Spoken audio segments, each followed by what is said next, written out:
کیا آپ جانتے ہیں کہ فرعون مصر کا بادشاہ کیسے بنا اور اس سے پہلے مصر کے حالات کیسے تھے؟ اصل میں مصر کے بادشاہ کو فرعون کہا جاتا ہے۔ حضرت موسیٰ علیہ السلام کے وقت جو فرعون تھا اس کا نام ولید بن مصعب ریان تھا۔ یہ افسین قبیلے کا ایک غریب آدمی تھا۔ اس نے اپنے قبیلے کے لوگوں سے بہت سارا قرض لے رکھا تھا اور قرض نہ دینا پڑے اس لیے وہ قبیلے سے بھاگ کر شام سیریا چلا گیا، لیکن شام میں بھی اس کو اس کے لائق کوئی کام نہیں ملا۔ اس کے بعد پیسہ کمانے کے لیے وہ شام سے مصر آ گیا۔ وہاں اس نے ایک گاؤں میں دیکھا کہ گاؤں میں تربوز سستے ہیں اور شہر میں مہنگے مل رہے ہیں۔ اس نے سوچا کہ میں یہ تربوز لے کر شہر میں مہنگے بیچ سکتا ہوں۔ اس نے تربوز لیے اور شہر کی طرف نکل پڑا اور راستے میں اسے سپاہی ملے جنہیں اسے ٹیکس دینا پڑا، اور جیسے جیسے آگے بڑھتا کچھ کلومیٹر پر سپاہی ملتے اور اس سے پھر سے ٹیکس وصولتے، اور جب یہ شہر پہنچا تو اس کے پاس ایک بھی تربوز نہیں بچا تھا۔ اس کے دماغ میں ایک بات آئی کہ یہاں پر کوئی قانون ویوستھا نہیں ہے، سپاہی اپنی مرضی سے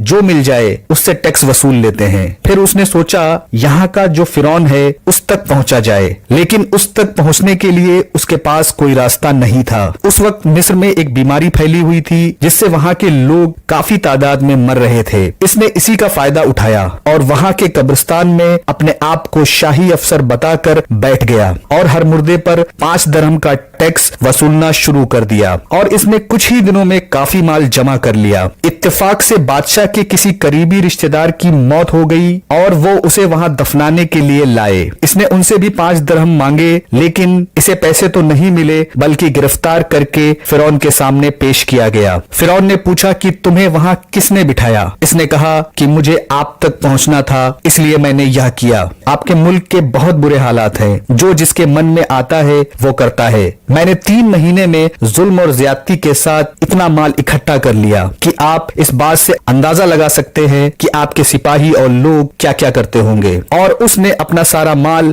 بادشاہ فرعون کے سامنے رکھ دیا۔ فرعون کو اس کی یہ بات پسند آئی اور اس نے اس کو اپنے محل میں نوکری پر رکھ لیا۔ اس کے بعد اس نے دھیرے دھیرے ایسے کام کیے، فرعون اور اس کے لوگوں کو وہ پسند آنے لگا اور وہ دھیرے دھیرے آگے بڑھتا گیا اور مصر کی فوج کا سپہ سالار بن گیا۔ اس کے بعد اس وقت کا فرعون جب مرا تو وہاں کی قوم نے اسے نیا فرعون بنا دیا۔ اس طرح یا مصر کا بادشاہ بن گیا۔ بادشاہ بننے کے بعد فرعون نے وہاں کے لوگوں پر سخت قانون لاگو کر دیے اور جو اس کا حکم نہ مانتا اسے وہ کڑی سزا دیتا تھا۔ فرعون اپنے نشے میں اتنا چور ہو گیا کہ اس نے خدائی کا دعویٰ کرنے لگا۔ آپ کو بتا دے فرعونوں نے مصر پر 3000 سال تک حکومت کی تھی اور مصر میں 33 فرعون گزرے ہیں اور ہر فرعون کی حکومت 1 صدی تک رہی ہے، جس میں یا موسیٰ علیہ السلام کے دور کا آخری فرعون تھا۔ یا فرعون اتنا بدبخت تھا، لوگوں سے زبردستی اپنے آپ کو سجدہ کرواتا تھا۔ فرعون بنی اسرائیل پر بہت ظلم کرتا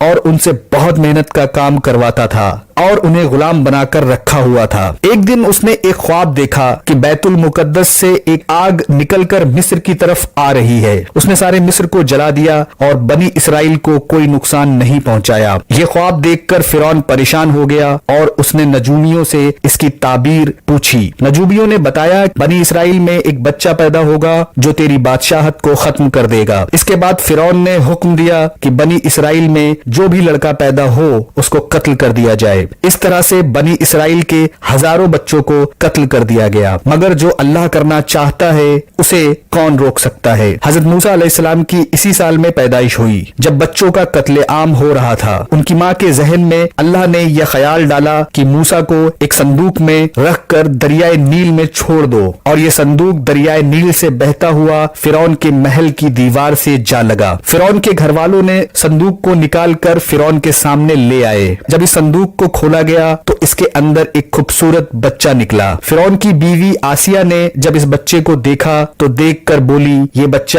تیری اور میری آنکھوں کی ٹھنڈک ہے، اسے اپنا لو، شاید یہ ہمیں نفع دے یا ہم اسے اپنا بیٹا بنا لے۔ اور وہ بے خبر تھے کہ یہ بچہ کون ہے۔ حضرت آسیہ ایک ایمان والی عورت تھی اور وہ غریبوں اور مسکینوں پر رحم کرتی تھی۔ حضرت آسیہ نے فرعون سے کہا کہ یہ بچہ سال بھر کا معلوم ہوتا ہے اور یہ دریا سے کس سرزمین سے آیا ہے ہمیں نہیں پتا،